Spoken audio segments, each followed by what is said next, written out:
Alice Mary Victoria Augusta Pauline, known as Princess Alice of Albany, was born on February 25, 1883, at Windsor Castle into the British royal family. She was the daughter of Prince Leopold, Duke of Albany, the youngest son of Queen Victoria, and Princess Helena of Waldeck-Pyrmont. From birth, Alice was marked by her distinguished lineage and destined to live through nearly a century of profound historical change. Her long life would make her the last surviving member of Queen Victoria's generation of grandchildren, a living bridge between the Victorian era and the modern world. Possessed of a noble yet approachable manner, Alice became known for her independence of character, her dedication to public service, and her strong sense of duty, qualities that accompanied her from her earliest years to her advanced old age. Before continuing with this fascinating biography, we invite you to subscribe to the channel and activate notifications so you do not miss any of our historical videos. Without further ado, let us begin. Alice was born at Windsor on 25th February 1883 and was styled Her Royal Highness Princess Alice of Albany. Barely 14 months after her birth came the first of several family tragedies. Her father Leopold died in March 1884 as a result of hemophilia, a hereditary condition from which he suffered and which caused a fatal hemorrhage when Alice was only 1 year old. The premature death of the Duke of Albany left the young princess and her newborn brother, Charles Edward, in the care of their mother. The widowed Duchess Helena settled with her children at Claremont House, a mansion in Esher, Surrey, where Alice spent her childhood in a calm environment, though not without moments of alarm. On one occasion in 1887, when the princess was 4 years old, intruders managed to enter her bedroom at night in Clarence House. Alice's nurse raised the alarm with a scream, driving the thieves away, and her mother reassured the child by telling her it had all been the work of Father Christmas, who had come to leave presents. This domestic episode, which Alice would later recall vividly, illustrates how even within the sheltered world of Victorian nobility, moments of childhood fear could intrude, softened by family affection. Despite the absence of her father, Alice grew up surrounded by the wider royal family. She was a favored granddaughter of the elderly Queen Victoria, who showed particular affection for the children of her beloved Leopold. The sovereign herself attended Alice's confirmation on the 9th of April 1898 at the Anglican Church of St. George in Cannes, France.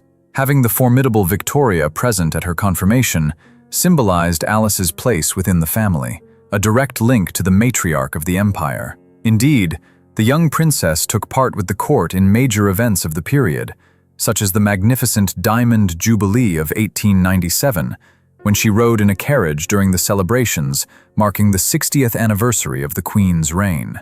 These experiences helped to shape her understanding of aristocratic life. Alice's entry into adulthood coincided with both a new century and a new monarch. Following Queen Victoria's death in 1901, her uncle ascended the throne as King Edward VII. In the early years of the 20th century, the princess paid frequent visits to her European royal relatives. She spent extended periods at the courts of Berlin and Potsdam, as her younger brother, Prince Charles Edward, had been sent to Germany to be educated there as heir to the Duchy of Coburg. This close connection with her German cousins, among them Kaiser Wilhelm II, her cousin, would foreshadow the divided loyalties that the Great War would soon test within many royal families. The central event of her personal life came shortly before her 21st birthday. On 10th February 1904, in St. George's Chapel at Windsor Castle, Princess Alice married Prince Alexander of Teck. Alexander, an officer in the British Army, was a distant relation, but above all, he was the younger brother of Princess Mary of Teck, who would later become Queen Consort Mary alongside George V. The wedding, celebrated with full royal splendor, thus united Alice with the Teck family, of German origin, but firmly established in England. After the marriage, Alice was known as Her Royal Highness Princess Alexander of Teck.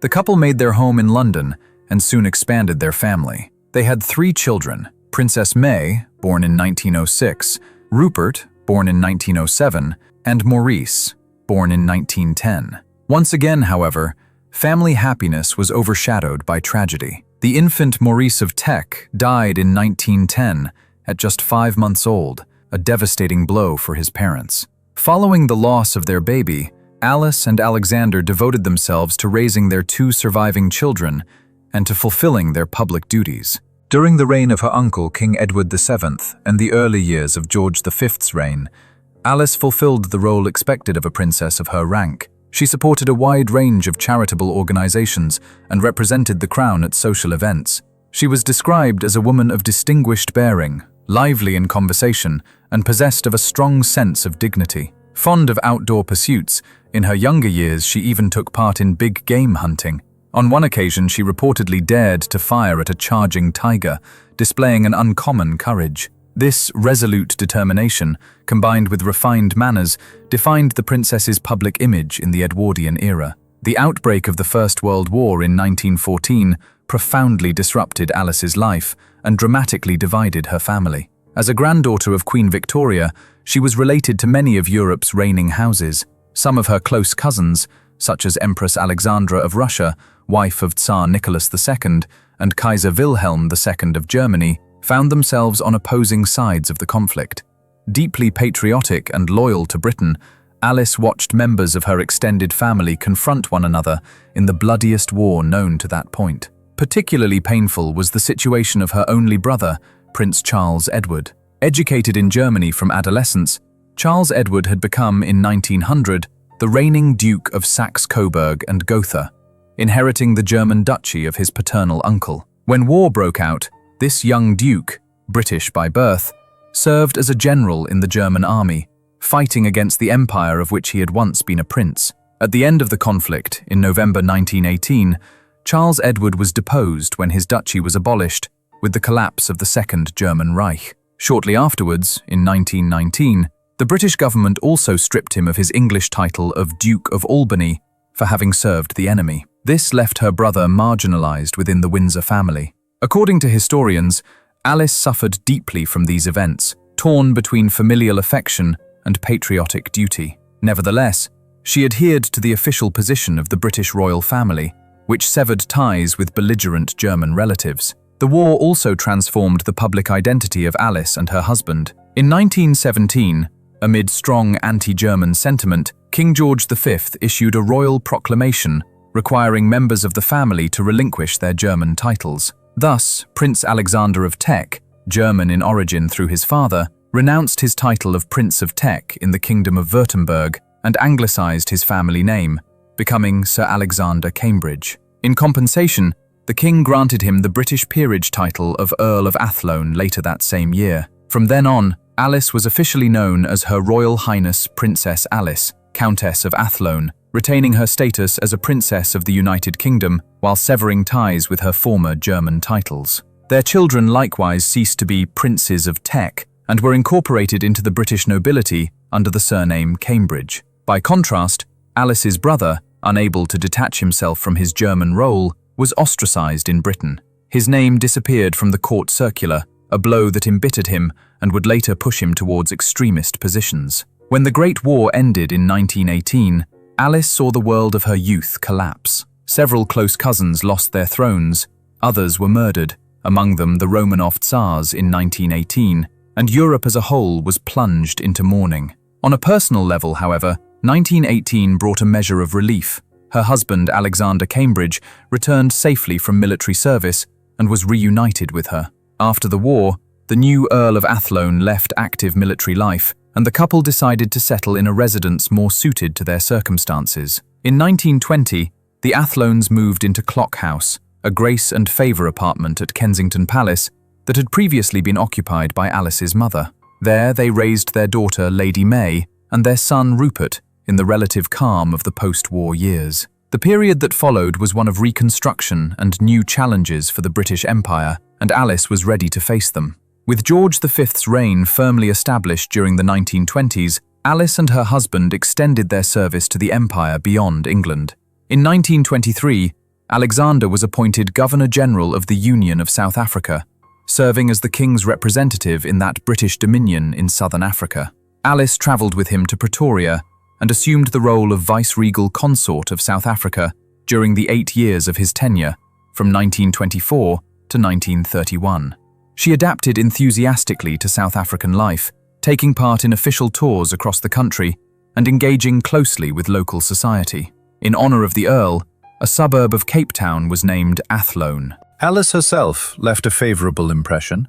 She is remembered as a warm and approachable vicereine, committed to social causes and genuinely interested in South Africa's diverse communities. These years abroad broadened her understanding of the British Empire's diversity and allowed her to develop an even more open and empathetic character. Yet while they were serving in Africa, a personal tragedy awaited the Athlones. In April 1928, their only son, Rupert Cambridge, Viscount Tremerton, died tragically at the age of 20. Rupert suffered a motor accident in France, and although his initial injuries did not appear fatal, his condition worsened due to hemophilia inherited from the Albany line. Like his grandfather Leopold, Rupert suffered from the disorder that prevents normal blood clotting, and the internal injuries sustained in the crash proved incurable, ultimately costing him his life. The loss of her only son plunged Alice into profound grief. Years earlier, she had buried an infant. Now she was mourning a young man in the prime of life, as the curse of hemophilia once again struck her family. Despite her sorrow, the princess displayed her characteristic fortitude. She observed mourning and, after a period of withdrawal, returned to her public duties. When the South African appointment ended in 1931, she returned with her husband to England, carrying in her heart the scars of her losses, but also the respect she had earned through her service overseas. Back in London during the 1930s, Alice of Albany remained active in the life of the monarchy and in traditional dynastic diplomacy. In 1938, she became godmother to Princess Beatrix of the Netherlands, the future queen, thereby strengthening ties with the Dutch royal family, to whom she was related through her mother. Yet one of the most remarkable episodes of her life occurred at the beginning of that same year. In February 1938, Princess Alice became the first member of the British royal family to visit the newly founded Kingdom of Saudi Arabia. At the age of 55, she undertook a historic journey at the personal invitation of King Abdulaziz ibn Saud, the founder of the Arab Kingdom. Alice arrived in Jeddah accompanied by her husband and began a 3-week journey through the Saudi desert. The princess and the Earl of Athlone traveled by caravan and vehicle through regions where no European, and certainly no woman of royal blood, had ever ventured before. Respectfully adopting local dress on certain occasions, Alice visited the cities of Riyadh, Hofuf, and Dammam, and was received with honors by Saudi officials. She even met the influential Princess Noura bint Abdul Rahman, the king's sister, an unprecedented encounter for a foreign visitor. During a formal audience, Alice was deeply impressed by Abdulaziz. He was a huge man, a great gentleman with charming manners, full of jokes. We ended up adoring him. I thanked him because he had never before invited a woman to an audience or to dine with him, she later recalled with amazement. This Saudi tour of 1938 was visionary, forging Anglo-Arab ties on the eve of the oil era. Alice of Albany thus demonstrated an exceptional spirit of adventure and diplomacy, far ahead of her time. At the same time, the princess continued to fulfill her duties to both family and crown. In 1937, Alice and her husband represented King George VI at the wedding of Princess Juliana of the Netherlands, further strengthening Anglo-Dutch friendship. She also attended the major royal events in London with unfailing regularity. Indeed, she lived to witness the coronations of 4 British monarchs: Edward VII in 1902, George V in 1911, George VI in 1937, and Elizabeth II in 1953. By the end of the 1930s, Alice was a well-known and much-admired figure both within and beyond the United Kingdom, regarded as an old-school princess, yet with a remarkably broad outlook. This reputation prepared her for the crucial role she would play during the next global conflict. When the Second World War broke out in 1939, the now sexagenarian Alice once again placed herself at the service of the crown at one of its most critical moments. In 1940, King George VI summoned her and her husband for a task of the highest importance: to assume the Governor-Generalship of Canada during the height of the war effort. The sudden death of the Governor-General, Lord Tweedsmuir, had left the post vacant, and although Canada initially intended to appoint a national, wartime circumstances led once more to the choice of a British royal figure for reasons of prestige. Alexander Cambridge, Earl of Athlone, was appointed Governor-General of Canada in mid-1940, and Alice thus became Vice-Regal Consort of Canada throughout the war years. The couple took up residence at Rideau Hall, the official residence in Ottawa, and immediately devoted themselves to supporting the Allied cause. Lord Athlone traveled widely across the country, visiting military bases, hospitals, and factories, encouraging Canadian troops, and serving as a symbolic link between Canada and the Crown. Princess Alice, for her part, assumed numerous patronages and initiatives focused on the war effort, particularly those involving women. She was appointed Honorary Commandant of the Royal Canadian Naval Service, Women's Division, and Honorary Air Commandant of the Women's Division of the Royal Canadian Air Force. In addition, she presided over the nursing division of the Order of St. John in Canada, coordinating the work of volunteer nurses and medical relief. Under her charismatic leadership, female recruitment was encouraged, and funds were raised for the Red Cross and other programs supporting soldiers and veterans. Rideau Hall became an important center of Allied diplomacy in Canada. In his capacity as Governor-General, Alice's husband officially received several distinguished Allied visitors, among them the United States President Franklin D. Roosevelt and the British Prime Minister Winston Churchill. The princess was an elegant and engaging hostess, renowned for entertaining her guests with anecdotes from the Victorian court. She was not, however, without a temper. It is said that she never forgave Churchill for filling her drawing rooms with cigar smoke during the Quebec Conference of 1943, finding the discourtesy hard to forget. By contrast, she maintained a warm relationship with her niece by marriage, Crown Princess Juliana of the Netherlands, who lived in refuge in Ottawa during the war. Indeed, 3 of Alice's grandchildren, the children of Lady May Abel Smith, spent the war years in Canada with their mother under the Athlones' protection, far from the dangers of the Blitz in London. A little-known aspect of her life is that, following the defeat of Nazi Germany in 1945, Alice personally intervened on behalf of her troubled brother. Charles Edward, Duke of Saxe-Coburg and Gotha, had embraced Nazism during the 1930s and had even held a seat in the Reichstag under Hitler. At the end of the war, he was arrested by the American occupation authorities in Bavaria, accused of collaboration. When she learned of his plight, Princess Alice, who, despite everything, retained deep fraternal affection, traveled to Germany with her husband to plead his case before the Allied command. She visited the American military authorities, imploring clemency for Charles Edward and arguing the precariousness of his situation. Her appeals, however, proved unsuccessful. In 1946, a denazification tribunal found her brother guilty as a Nazi sympathizer and imposed a heavy fine that nearly ruined him financially. For Alice, it must have been a bitter ordeal to see her only brother, the boy with whom she had once played at Claremont, facing such an ignominious fate. Nevertheless, she held her head high and returned to her duties in Canada until the end of her term. In late 1945, with the war over, the Athlones left Canada after almost 6 years of exemplary service. As a legacy of their stay, Alexander established the Athlone-Vanier Engineering Scholarship to strengthen educational ties between Britain and Canada. Alice, for her part, had won the affection of Canadians, particularly women, through her promotion of local culture and the role of women in the war effort. In December 1946, the couple returned permanently to London, thus closing their transatlantic chapter. Back in the metropolis after the Second World War, Alice of Albany continued to play an active public role throughout the post-war decades. In 1950, she enthusiastically accepted the post of First Chancellor of the University of the West Indies, a newly founded institution intended to serve the British Caribbean colonies. Alice held the chancellorship for 21 years, until 1971, when, at nearly 90 years of age, she chose to retire from the position, leaving behind a significant academic legacy in the Caribbean.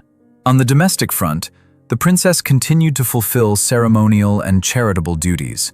She was a prominent member of university governing councils, including that of Royal Holloway College in London, which she chaired for many years. She also held honorary military appointments, eventually becoming Colonel-in-Chief of 2 British regiments and 1 in Rhodesia, present-day Zimbabwe. In 1957, she suffered the loss of her husband Alexander, Earl of Athlone, who died at the age of 82 at Kensington Palace. After more than half a century of marriage, Alice was widowed and remained in her apartments at Kensington, now accompanied by memories and the affection of her family. Her daughter, Lady May, and her grandchildren stayed close by her side. Princess Alice of Albany died peacefully in her sleep in the early hours of the 3rd of January 1981 at her residence in Kensington Palace. She was 97 years and 312 days old. News of her death was received with great sadness by Queen Elizabeth II and the royal family, who saw in her passing the end of an entire chapter of their history. Her funeral was held with full honors in St. George's Chapel at Windsor Castle, attended by the Queen and all the principal members of the royal household. Alice was laid to rest in the royal burial ground at Frogmore, Windsor, beside her husband Alexander and close to the grave of her son Rupert. Paradoxically, she rests only a short distance from the mausoleum of her grandparents, Victoria and Albert, thus closing the life cycle that had bound her to the Victorian era from beginning to end. Thank you for joining us until the end of this video. We hope you have enjoyed it. If you have anything to add, please share it with us in the comments. Give us a like and share this link with your friends and family so that more people can discover the story of Princess Alice of Albany. Thank you for following us. And if you have not yet subscribed, we invite you to do so and to activate the notification bell, as we regularly publish historical content you are sure to enjoy. See you in the next video.